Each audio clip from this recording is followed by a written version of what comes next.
I don't know yet. We'll see. Thank you. You too. The Ripmo is Ibis's long travel 29er. Built upon Ibis's proven interpretation of the DWLink design, combined with a geometry that ticks all the boxes for a modern recipe. Hey guys, welcome back. We are in Bentonville, Arkansas, and I am riding an unbelievably cool Ibis Ripmo. If you've been following along lately, I said I was going to come to Outerbike here in Bentonville. So this is a start. I'm going to make as many videos as possible. Not exactly sure how many bikes I'll get to try. Whew. Haven't ridden much, but until now, this looks like fun. The Ripmo sports a very well balanced travel of 145mm rear and 160mm front, fitting up to 2.6-inch tires. The wheelbase is quite long and the head tube is angled at a slack 65.9 degrees. Together with a C-tube angle of 76 degrees and long reach, on paper at least, it should be an all-around monster truck to ride that rolls over everything and isn't a nightmare to pedal. Oh, this is awesome. The building here is unbelievable. As you can see, the bike was super easy to move around. The big wheels were in no way a hindrance in flickability, and the bike felt much lighter than comparable bikes I've ridden. I didn't actually weigh it, but moving it felt super light. I wanted to do something less jumpy and more regular trail to get a feel for the bike in a different scenario. I think the rear is set up a little bit stiff for me right now. Not really feeling confident on it, but I'm pretty sure it's me.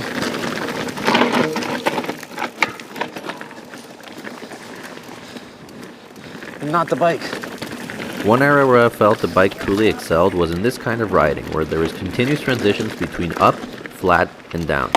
A few pedal strokes netted massive acceleration while never really feeling harsh. There's some kind of magic going on in the linkage where the bike is supportive under pedaling, but smooth under hits, even when set up slightly on the firm side for me. I have to admit, with the size of the bike, I expected it to pay a much bigger penalty on anything that wasn't down. Massive rock gardens did little to slow it down while still being soft on the hands. So far, what's surprised me the most is how well this thing pedals. Especially when you take into consideration that it takes a lot of its heritage from the descending focused HD4. Granted, that one also pedals super well, but this was truly something else. It avoided diving into the travel while keeping traction readily available, especially in the rear while pedaling over tricky spots. In simple climbs, it just moves forward very well. It feels super light, doesn't it?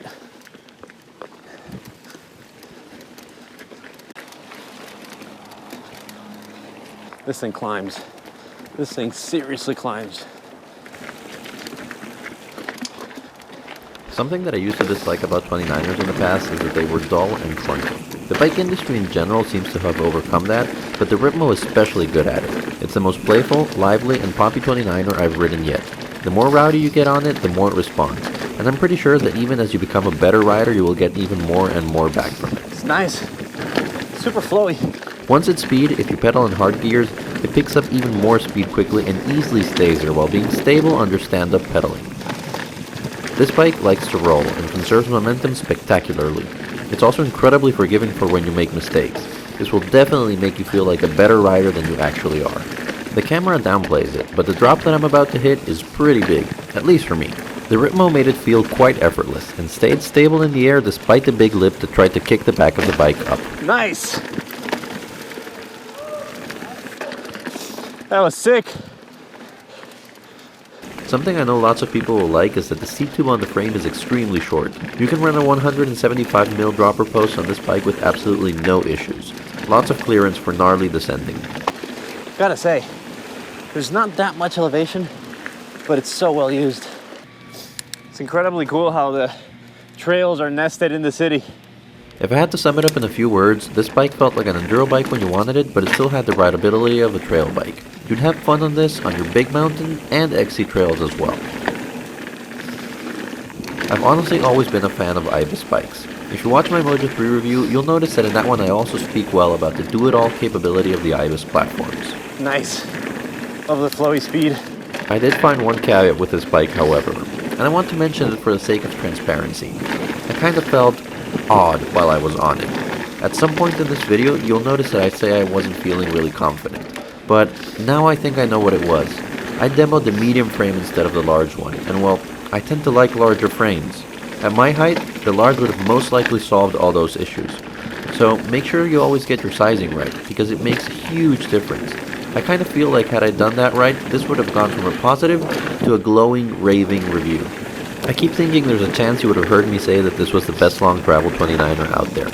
But, oh well, I guess that just means I have to find a way to demo it again in large sometime soon. If this bike is on your short list, you have to go demo it. It really is something else. I realize it's a bike that received lots of hype on the press, so my expectations going in were pretty high, but that just means that I was more observant to see if this was marketing magic or reality. All in all, what I like to see from 29ers is that you forget about the big clunky wheels until you actually need them, and this bike does exactly that.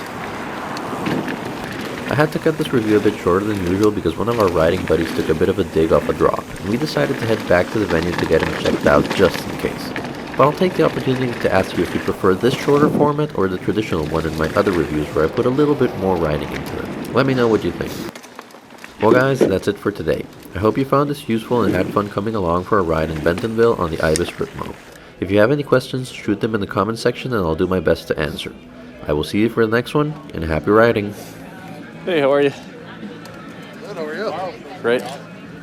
How's the ride? Really good. This is a super bike. Oh yeah, time for the goodies. I should bring the full thing.